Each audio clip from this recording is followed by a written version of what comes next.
अब आप सोचिए, मुख्यमंत्री के एक भतीजे के घर पे इतने करोड़ रुपए, इतना सोना, इतनी करोड़ रुपए की गाड़ियां, प्रॉपर्टी के कागज जब्त हो सकते हैं, बरामद हो सकते हैं। तो सोचिए कि बाकी भतीजों और रिश्तेदारों के यहाँ पर क्या क्या मिले। दूसरी चीज सोचिए कि अगर रेड अभी तो भतीजे पे हुई चन्नी साहब के, अगर ये रेड चन्नी साहब के अपने घर पर हो जाती तो सोचिए कितने करोड़ रुपए, कितनी संपत्ति मिलती। और तीसरी चीज सोचिए कि अगर चरणजीत सिंह चन्नी साहब 111 दिन की बजाय 5 साल पंजाब सूबे के मुख्यमंत्री रहे थे तो कितनी बेशुमार दौलत वो भ्रष्टाचार करके कमा सकते। ये तीन चीजें आज सोचने वाली, ये आपको भी सोचनी है, पंजाब की आवाम को और हमको भी सोचनी है। क्या हम ऐसा पंजाब बनाना चाहते हैं जिस सूबे के मुख्यमंत्री पर नाजायज रेते के खनन, नाजायज रेते की माइनिंग के चोरी के आरोप लगे?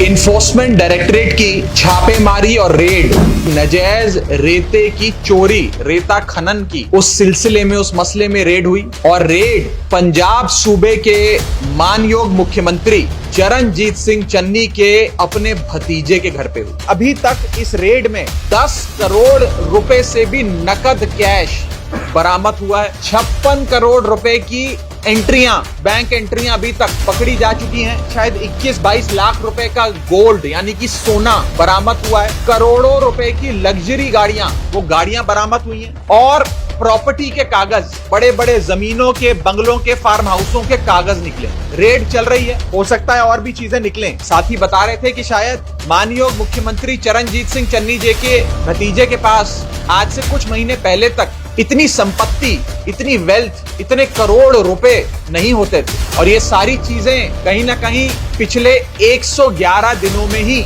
उन्होंने इकट्ठी करी। यानी कि वही 111 दिन जब चरणजीत सिंह चन्नी साहब मुख्यमंत्री थे पंजाब।